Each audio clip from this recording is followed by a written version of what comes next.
white Caucasian guy saying that he just killed 2 people. It sounds like you became enraged, right? I guess you could say that, but I was also intensely in fear. You can be in fear and be enraged at the same time, David. Would you agree with that? No, you're dodging the question, David. You're dodging the question. I'm not here to be interviewed. You've agreed to be interviewed. In 2017, Devon Arthurs was a psychotic young killer with a head full of hate and a hair trigger. Screw that camera, screw everybody else. I'm not trying to be hostile with you, David. You know, I really do appreciate you coming out here to see me. I'm afraid he's going to start shooting people. You told the police, and I just blasted him, and he's shot in the chest, and I double tapped. Double tap meaning? I would imagine that would mean... You don't have to imagine.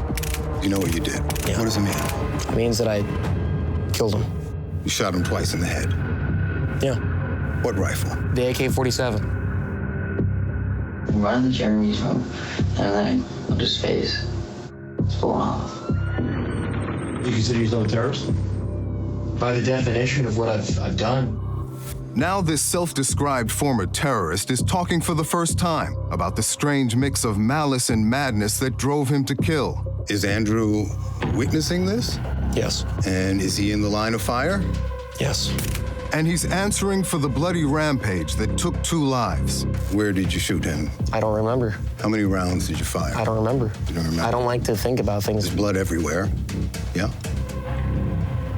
The smell of gunpowder and smoke? Yeah. I just went. He's walking towards a shopping area. He's grabbing the backside of his pocket. I could have killed everybody in that building, and I didn't. I could have killed those 2 officers, and I didn't. You think you should get some kind of credit for not killing people? I'm telling you that that wasn't my intent, so don't try to frame it that that was my intent.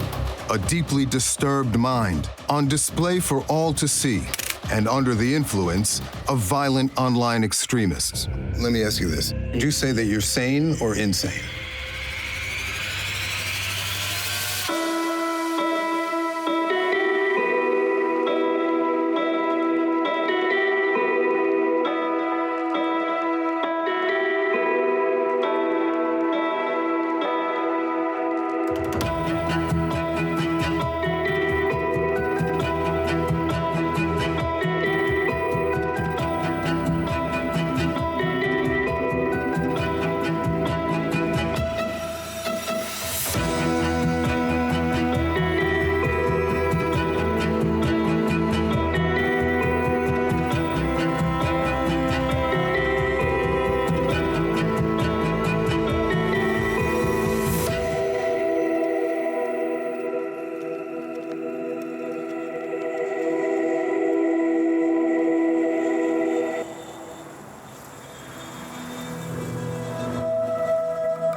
Hi, I have a white Caucasian guy. He came to the office saying that he just killed 2 people. On May 19, 2017, in Tampa, Florida, the manager of a gated condo complex dialed 911. Do you see a weapon on him? Oh my God. Oh yeah, he definitely, I think he has. 18-year-old Devon Arthurs had just snapped, shooting and killing 2 roommates with a Russian Army rifle. The double murder shocked and confused the Tampa Bay community. This is quite a bizarre case. According to the Hillsborough County Sheriff's Office, this is his first adult arrest. Local news reports focused on how such a teenager got himself mixed up with the wrong people. And killed his roommates because they were neo-Nazis. This is a case that has a lot of people scratching their heads. What would drive an 18-year-old young man to kill 2 people? Forensic psychiatrists quickly diagnosed him as schizophrenic and bipolar. His peculiar behavior was all over the news. Everyone in the courtroom got a first-hand look at Arthurs appearing to choke himself to the point of unconsciousness. And investigators probed a dangerous intersection between a deranged young man and the world of online terrorism. Like, I'm sympathetic with groups like Al-Qaeda and ISIS and stuff like that. Arthurs pleaded guilty to 2 counts of second-degree murder and met his punishment. I will adjudicate him guilty. I will sentence him to 45 years in Florida State Prison. I've hurt my family significantly. I've heard friends and family of the victims as well. 2 years into his prison sentence, deep in the pine forests of Northwest Florida, Arthur says he's ready to talk for the first time about his madness. We're starting now. Good. His mayhem and his murders. I want you to know that we're here talking to you today to try and understand the mindset and motivation behind your actions in this case, okay? I'd like to ask you, why are you here today talking to us? I wanted people to know the full context and the scope of what occurred and why it occurred. I really wanted to get the truth across. What Arthurs believes is true changes with the shifting sands of a troubled mind. But his story starts in an ordinary home in Orlando, Florida. In 2014, Devon Arthurs' father was just about fed up with his teenage son's bizarre antics. The boy spent way too much time alone in the dark reaches of the internet. Then one day, a package arrived containing a book. A copy of Mein Kampf? Yes, I ordered it on Amazon. You were how old? I was 14. The book was, of course, Adolf Hitler's infamous manifesto. And for Arthur's father, it was the last straw. And he confronts you. What does he say? He says, we don't have this in our house and stuff like that. Keep in mind, people are telling me, oh, well, anybody that tries to basically tell you against the party line is an enemy and a traitor. Arthur's father threw him out, and soon the troubled boy dropped out of school and even further down the rabbit hole of online extremism. He now claims he was easy prey for the domestic terror movement because of his mental disorders. They exploit the flaws and the cracks that you can find. I was vulnerable because of mental illness. When you look at people that have issues that are not neurotypical, they get driven into these movements because they're drawn into it. So you're saying that you were essentially captive to this movement? No, what I'm saying is absolutely yes. Because yes, the record suggests a lot of volition on your part. You realize that, right? Volition pretty much in the context of how? Well, you were a willing participant. The record shows that Arthurs was not naively led astray, but one of the group's leaders, actively promoting the movement and its hate-mongering, alongside his mentor, a young neo-Nazi named Brandon Russell, who called himself Odin. To all the outsiders who try to hinder our efforts, I say this to you. I created something beautiful. Beautiful things scare you people. I've read some of your posts. Truly despicable stuff. They are despicable. And Jews, yeah, bad that's news. Wrong. You wrote those words? I did.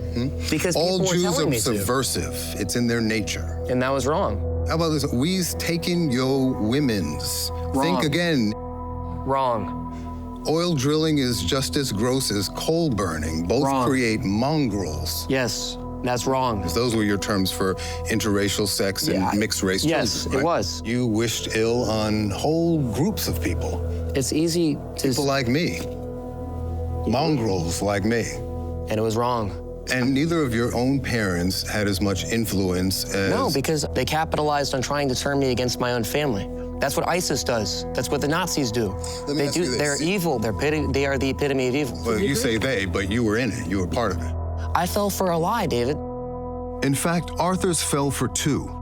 Within a year, the troubled teen went from one extreme to another, literally. First marching in lockstep with the neo-Nazi movement, and then suddenly paying allegiance to the terrorist Islamic State. I'll be honest, I'm sympathetic with groups like Al-Qaeda and ISIS and stuff like that. In one breath, you're wishing your online buddies happy Führer Day, right? Mm-hmm. And in the next, you're defending ISIS. Do you see how bizarre that is? It's very bizarre. They filled my brain with violence, and David, I was coerced by it.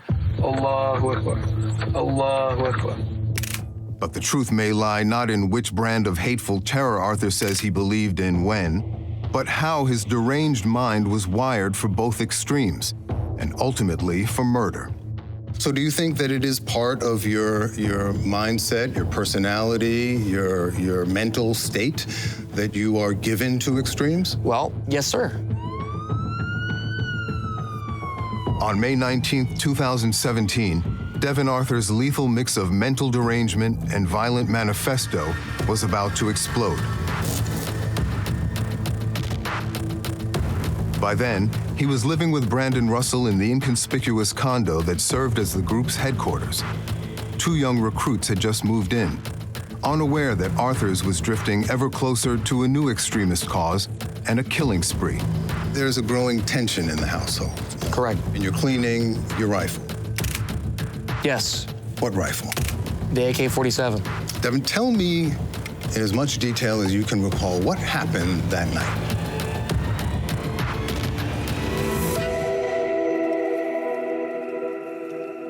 Officers entered the apartment to check for victims. They discovered 2 deceased white male subjects. Jeremy Himmelman and Andrew Onischuk both fit the profile for extremist recruitment.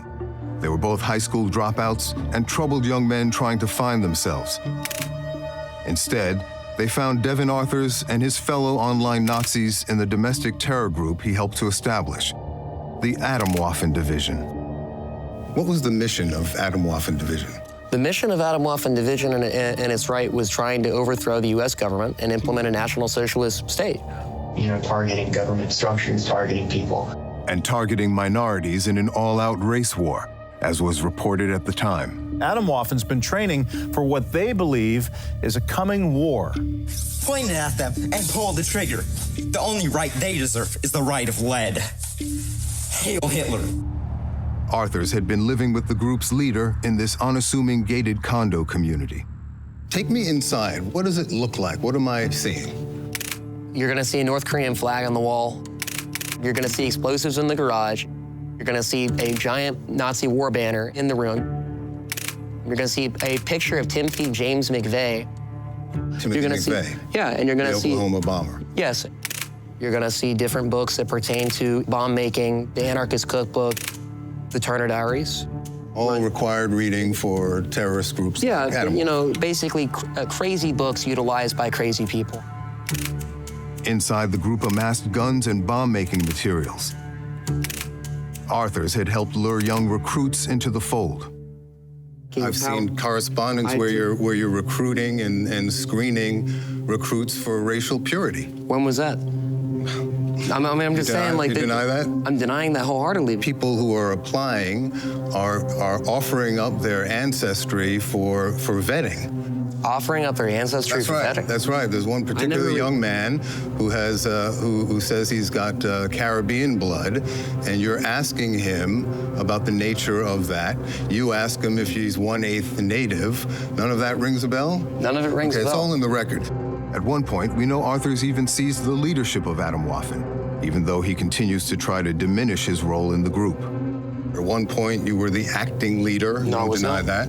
You were writing posts saying, "I am in charge in Odin's absence," and positioning yourself explicitly as the acting leader. And what operations did they conduct during that time period? You're saying that you did not position yourself as the acting leader? I took advantage of that vacuum of power.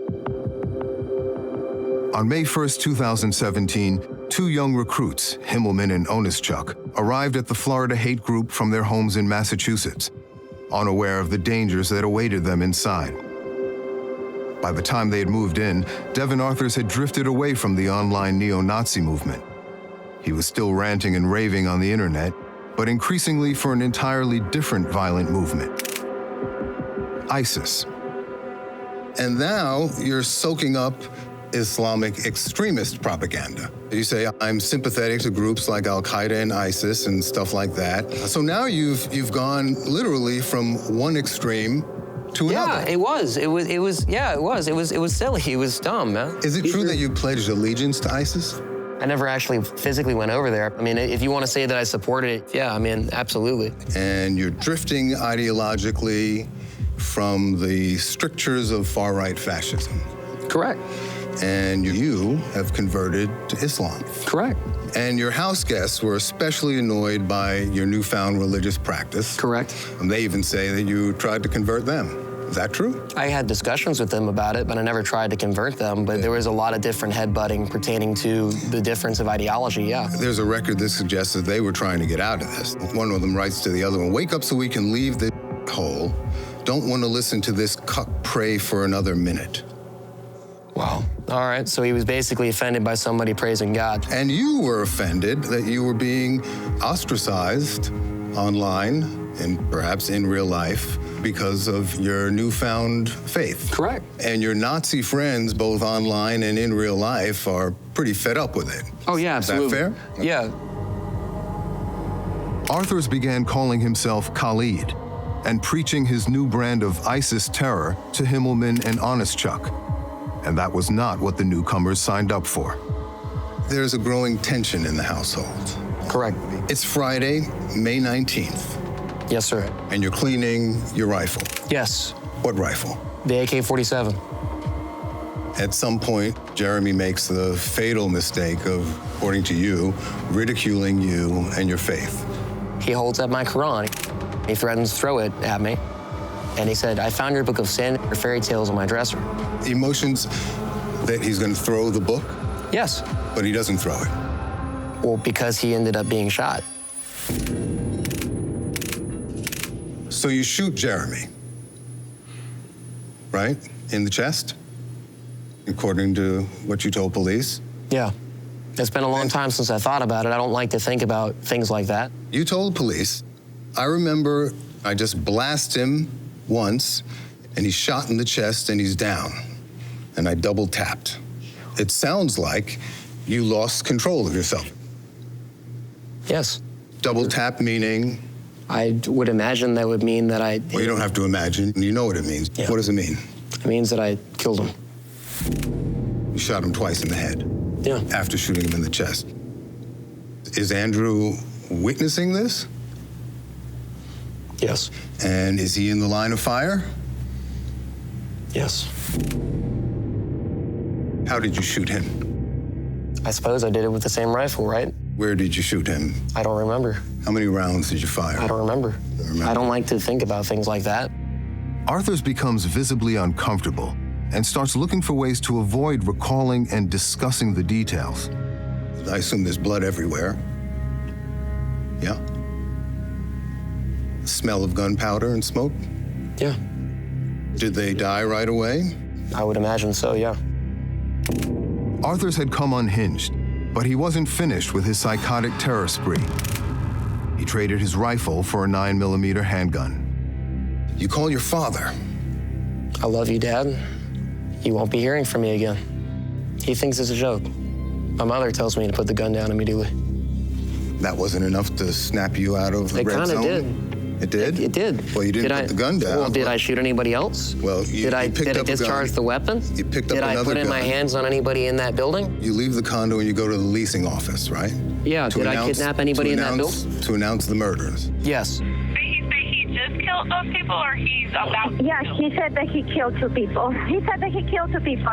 He's aggressively walking. I'm afraid he's going to start shooting people. And he's going to that plaza? She's walking towards the plaza. Then you leave the leasing office and you take hostages at the local smoke shop. Why? I tried suicide by cop. You were trying to kill yourself? Yes. By taking hostages? As I press him, Arthurs gets increasingly agitated as he struggles to justify his murderous actions and a hostage standoff with police. Yes. Police would attack him. David, I understand what you're doing, and I respect that. That's your job. Well, I'm just asking And I understand questions. that. David, I understand that. Please hear me out. Please, I'm talking to you as an... Screw that camera, screw everybody else. I'm telling you personally that when it comes down to it, I had no intent to lay my finger on those people or to hurt those people. You didn't? I let them know that they were going home. That's in the deposition. Would you like to reflect on that? You said to one of the hostages, why shouldn't I kill you? That doesn't sound like you're comforting them. To scare them so that they wouldn't try to rush at me. If they had rushed at me, I wouldn't have shot them or hurt them. But it has a question, David, and I just want to, and this is a question for the viewers, all right? If I was inside that smoke shop, right, I have nothing to lose at that point. I have nothing to lose at that point in my mind. I'm thinking that I need to die because it's over, and I can't bring this to myself to put this through my families, all right? Now, the point is that, listen, I could have killed everybody in that building, and I didn't. It didn't run through my mind. I could have killed those 2 officers, and I didn't. I told them to leave the building as soon as they entered the building. You think you should get some kind of credit for not killing people? I'm telling you that wasn't my intent, so don't try to frame it that was my intent. I wouldn't have shot them or hurt them. But answer the question, David. The case was all over the news. I'll often listen to the news or read the paper and say, that's going to be on my desk tomorrow.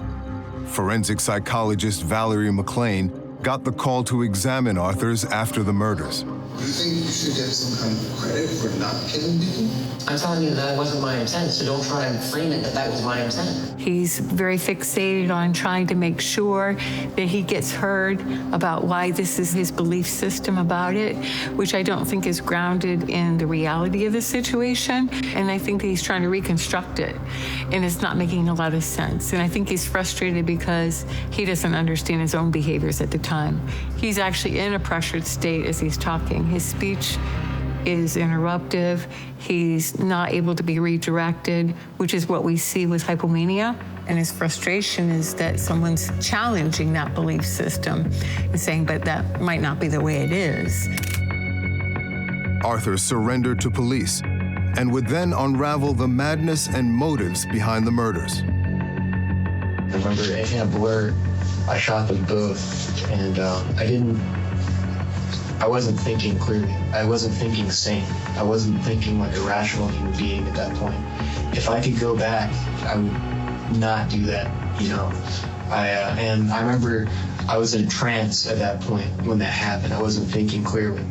The explanation you offer to police in that interrogation is that you are mentally unstable and that you literally went ballistic when you killed them. And that you wish you had sought psychiatric treatment when your family urged you to do so earlier in life. Correct. Right? Yes, I agree with that 110%. Would you say that you're sane or insane?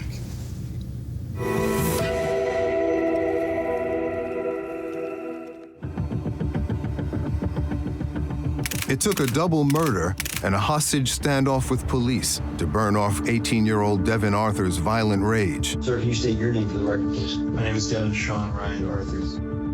Now he was coolly sitting in front of police detectives, trying to explain the rampage.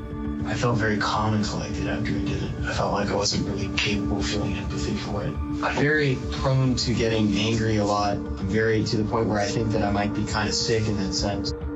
The interrogation opens a window into Arthur's mania. He offers not one motive for his actions, but pivots from one self-serving story to another. You shift between three different explanations for your actions, and I want to talk about each one of them. One, that you reacted or overreacted to being ridiculed for your faith. Outraged, you say, by the U.S. coalition bombing in Syria. Yes, I was. I'm very, very angry about what goes on in Iraq and Syria. And I remember they kept on getting me angry about that. Do you consider yourself a terrorist? By the definition of what I've done. You also said that you were sympathetic to Al-Qaeda in that interrogation. You say, to be honest, like I'm sympathetic with groups like Al-Qaeda and ISIS and stuff like that. This brings me to the perhaps shrewdest explanation that you offered to police, and frankly, I find it the least likely of the three explanations. 6 minutes into the interrogation, you claim that you murdered these men to prevent them from carrying out future terrorist attacks. I think that's the best way to put it, a necessary evil. I prevented the deaths of a lot of people. You still stand by that claim? I agree. I would say that, yeah. I was really concerned under the level that they were going to go target mosques and they're going to target synagogues, they're going to target churches. I gave 45 years of my life to stop this organization. Let's come to that. The idea that you were acting heroically is a delusion. I don't think I was acting heroically. If I hadn't shut this organization down by doing this, there'd be a lot more people dead than just 2 people from that organization. You think the right thing to do would be to end him in order to prevent this organization from... As tragically as it is, yes. The way you describe it, you're basically turning a brutal murder into an act of heroism by saying that you were acting to save civilian lives from future terrorist attacks. Well, I certainly was. That's a way of aggrandizing yourself. David, I can see where that comes from in that context, and the thing is, I don't have any intent to really hurt innocent people. If I could bring Jeremy and Andrew back, I would. I'm sure you would now, but when you offer this explanation to police, Was that just the cover story to reduce your culpability? I mean, I was smart enough to know that they're not going to let me walk out those gates. Well, it makes you look less evil if you have some greater good that you're protecting. That's a fair point. I gave 45 years of my life to stop this organization. We definitely see some of the grandiosity coming out with Mr. Arthur's belief that he had that role, if he had that mission, if he had to stop the organization. Dr. Valerie McLean is a top forensic psychologist hired after the murders to evaluate Arthurs. She sees in Arthur's actions and in our interview a marker for psychopathic madness known as grandiosity. All of a sudden went from being a good organization to a bad organization. It was his mission, his job to take care of it personally. I think that there is a tremendous amount of rationalization about his actions to create a situation that would justify why he did what he did. And he again promotes himself into a more grandiose role of being a savior. Are you familiar with the term grandiosity? Oh, yeah, when you feel like almost a messianic type. Yes, an unrealistic sense of superiority. Yeah, at its worst, it becomes delusional. Correct. Delusions of grandeur, where the person adopts false beliefs that sometimes revolve around. The Holocaust never happened. You know, the synagogue down the road is controlling Wall Street. It's delusional. It can also be a marker for schizophrenia and bipolar disorder. And I've been diagnosed with that. I was like, my animosity was like up to here. My hatred was up to here. And I already had those thoughts in my mind in the sense of like, these people are worthless. These people are the worst, you know.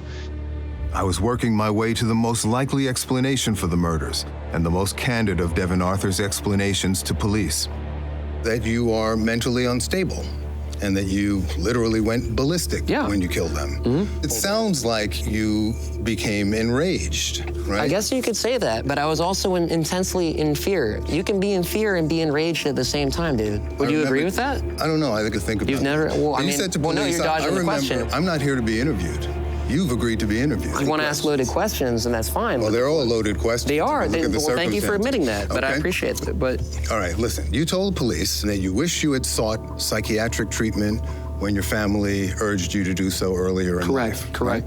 My family's been telling me, like, you know, go to a hospital, try to get this stuff sorted and stuff like that. I wish I had listened to my family. It's like, I wish I had followed what they were recommending me to do. Yes. I agree with that 110%. Mm-hmm. It sounds like there was some awareness that you were out of your mind. It was unfortunate, and I'm liable for this as basically somebody that I should have received that. I should have gotten treatment, David.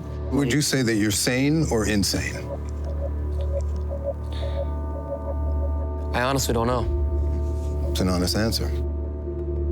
And it's a question that would delay justice in the double homicide for 6 long years, while doctors and lawyers debated Arthur's mental competence and the reasons for his murderous rage. He murdered them because he was angry and he had a loaded gun in his hand. That's why he murdered them. Do you think you belong in prison?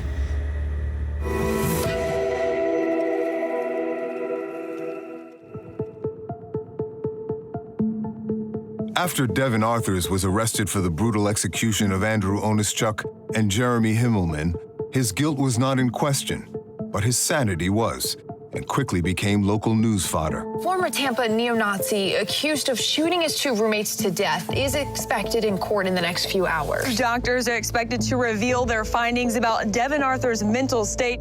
Local news crews caught his odd antics on camera, and it became increasingly clear that he was mentally deranged. Devon Arthurs' appearance in court was anything but ordinary. Everyone in the courtroom got a first-hand look at Arthurs appearing to choke himself to the point of unconsciousness. And as he faced double homicide charges in Florida, there was little certainty that Arthurs was sane enough for his case to proceed in court. My first impressions were that he was very flat in his affect, not a lot of emotion going on. He was a very ill, mentally disturbed individual, untreated from the standpoint of having the schizoaffective disorder, delusions, depression, mood swings, also just the underlying impulsivity. Arthur's defense hired one of Florida's top forensic psychologists, Dr. Valerie McLean, who argued the young man would need prolonged treatment before he could be considered legally competent. I Hi, Dr. McLean. This is Judge Ward. I've got Mr. Peacock with the defense. Good afternoon, Doc. Tell me what conclusions you would currently have with regards to the statutory criteria for determining competence with regards to Mr. Arthurs. I do not think that at this point in time that he is competent to proceed. As the case progressed, there were psychotic symptoms that he was exhibiting, believing that when seeing the actual deceased victims and communicating with them, self-injurious behaviors, specifically choking behaviors, he would actually grab himself by the throat, and you could see he was actually closing his throat off with the breathing. I saw it as in a way to basically cease thinking, cease feeling.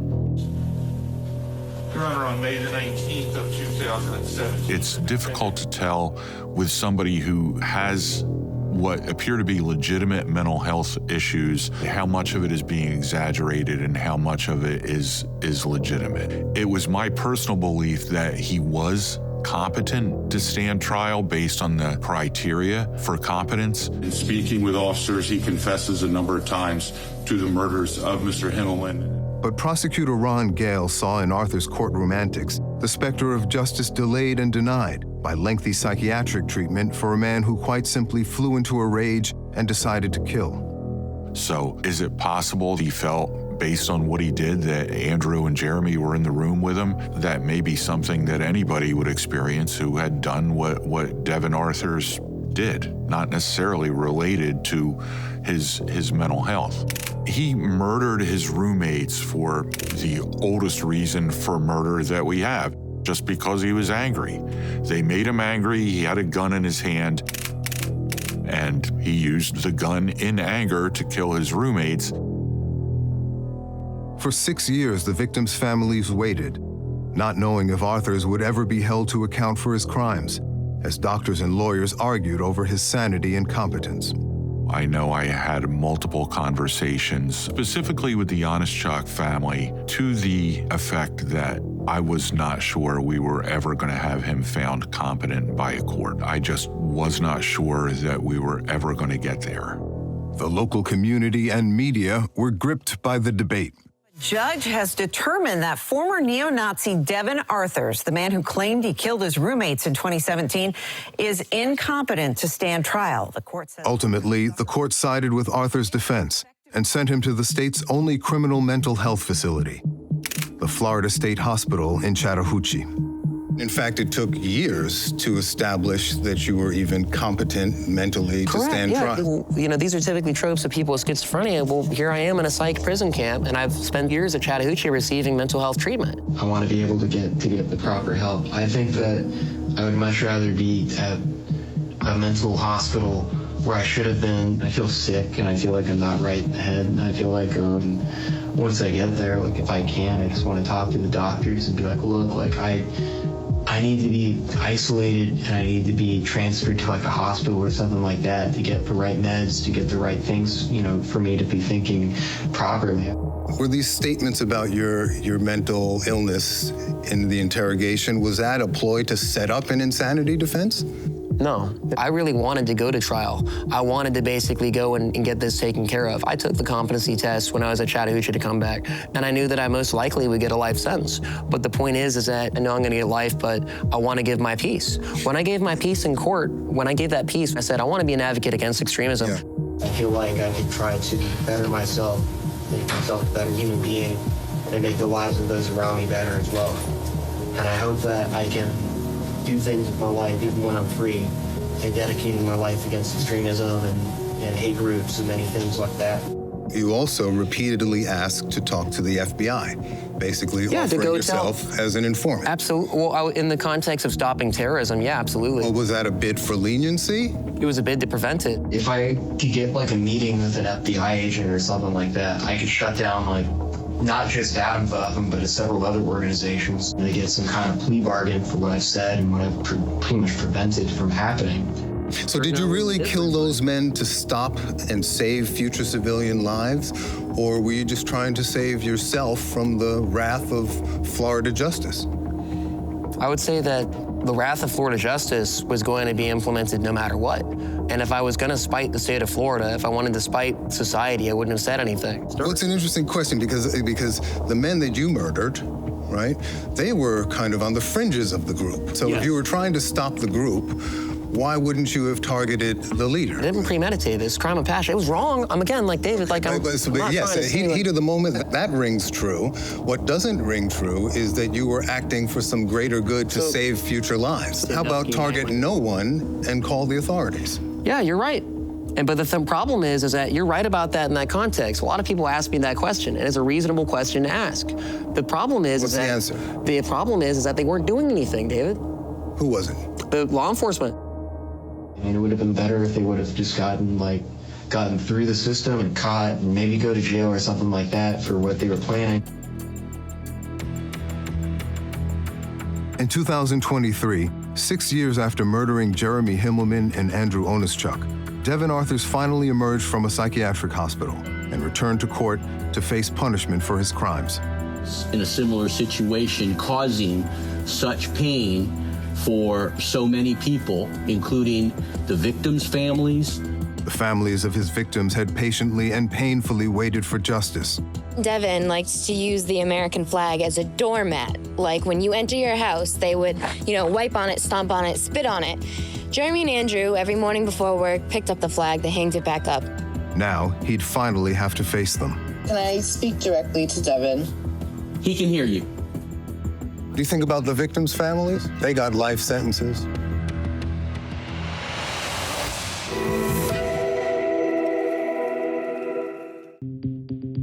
Six long years after killing two young men in cold blood, 23-year-old Devon Arthurs was finally found mentally competent to face up to his crimes.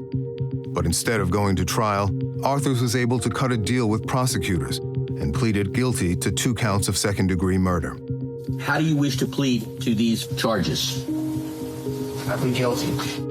Florida prosecutor Ron Gale said the deal provided closure for the families.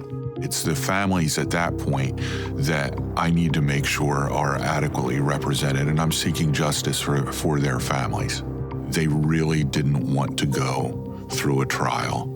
Another fear of mine was that Devon's mental health would deteriorate again to a degree where he would be found incompetent again. But Arthurs also benefited. By waiving his right to a trial, Arthurs would avoid a life sentence and may one day regain his freedom. I will adjudicate him guilty. I will sentence him to 45 years in Florida State Prison. I feel awful about everything that happened. I want to dedicate the rest of my life to trying to better myself and trying to make the right choices. In court, Arthurs blamed the influence of online extremists and pledged that for the rest of his life, he'd fight against them. Ms. Borghetti, if you want to unmute yourself, we can hear you here in the courtroom.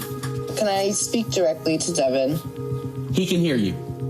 Jeremy Himmelman's sister then addressed Arthurs by telephone in open court. I want to believe everything you're saying. I also just want you to know that we're still suffering. I don't hate you. I feel sad that your whole life is going to be in prison. I feel sad that there's no alternative that you can go and heal whatever happened to you that brought you to this point. Do you think you belong in prison? Yeah, I committed a crime.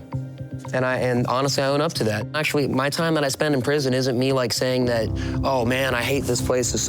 No, I'm gonna make the most of my time while I'm here, and I'm gonna try to help people. And I'm in a dog program. I do horticulture, and I'm gonna put to use my time here. I try to do everything I can to facilitate classes and stuff and help people. Yeah. Do you think about the victims' families? They got life sentences. They did, and it's tragic. When you killed them, you told police that you were concerned that you couldn't feel empathy for the victims. I was really concerned because in the moment that I did it, I was just incredibly scared, panicked, angry, and I'm just, honest. So you told them I felt very calm and collected after I did it, and I felt like I wasn't really capable of feeling empathy for it. I felt very calm and collected after I did it. I felt like I wasn't really capable of feeling empathy for it. Calm and collected does not mean that you're not making irrational decisions, making skills. So there's people that'll appear basically thinking, you know, I'll jump off the scaffolding, or I'll hang myself, or I'll go and I'll blow my brains out. They might appear stoic when they do so, but their line of thinking itself is delusional. Yeah. So unfortunately, that's what I was really trying to say in that context. When Devon Arthurs shot Jeremy Himmelman and Andrew Onischuk at point-blank range, they were just 18 and 22 years old. It is a heartbreaking situation because despite their involvement in this organization, both Andrew and Jeremy were so young and they had so much time ahead of them. The victims had moved into the Florida headquarters of the neo-Nazi Atomwaffen Division less than 3 weeks before the murders, and tragically, were planning on returning home just days later. And hopefully at some point, if they had not been killed, they would have learned enough or matured enough to extricate themselves from this situation and stop the spread of the hate from this toxic organization and, you know, normalize their lives. To be radical and extremist, that's not your brother. That is not my brother. In public appearances, the victims' families struggled to make sense of the crime. This was a neo-Nazi cell, and the things that I knew my brother was involved with online were very much real and in person, which made the whole thing infinitely worse, because it's one thing to lose a brother and a child, it's another to be hit with this. The families, they'll struggle for the rest of their lives to reconcile this. You're right, David. You're right. And I don't feel any type of happiness. I feel the utmost sadness for it. I pay for it right now. Well, the problem is you cannot pay for it. Correct. Nothing that you do, no amount of years that you spend here is going to reconcile. Nothing, but I still take accountability. I should have gotten mental health treatment. And David, like, listen, I don't have any intent to really hurt innocent people. I don't ever want to do that. I want to eventually get out to the street, be a returning citizen, and go and be a contributive member of society. I don't want to go and hurt people. Are you on medication now? No, sir. Are you under active psychiatric treatment? Yeah, I am. So I go and I see them about once a month, and they help me out. And I haven't heard any voices or seen anything. Do you still worry about your mental health and state? Yeah, so that's why I like to go up there to medical, and I talk to a mental health personnel. I let them know about how I'm feeling, and I try to gauge and ask myself. I use all sorts of different ways: prayer, meditation, self-reflection. I'm like, you know, am I a little bit too angry today? Am I a little bit too sad today? Do you have remorse in your heart? I absolutely do. I wish that everything you said, well, why didn't you go to police department? I wish I had done that, David. I wish I had done that. I don't take any pleasure in hurting people. I think our time is up. I appreciate your time.